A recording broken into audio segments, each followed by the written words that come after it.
ধে রে রে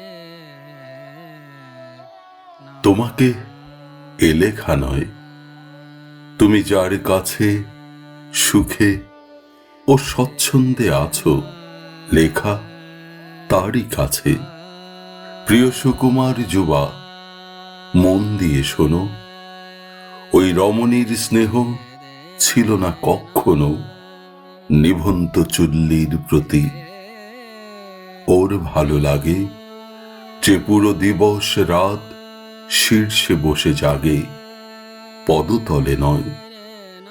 যার শৈশব এখনো এখনো যাই যাই বলে যায়, ফিরে আসে কোনো ছলে, তাকে ওর ভালো লাগেনি কখনো।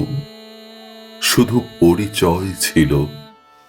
বাদামের পাতা যদি ঝরে পড়ে, তুমি কিসের বারতা পাও যুবা? ভালোবাসা? ভারী সুকুমার।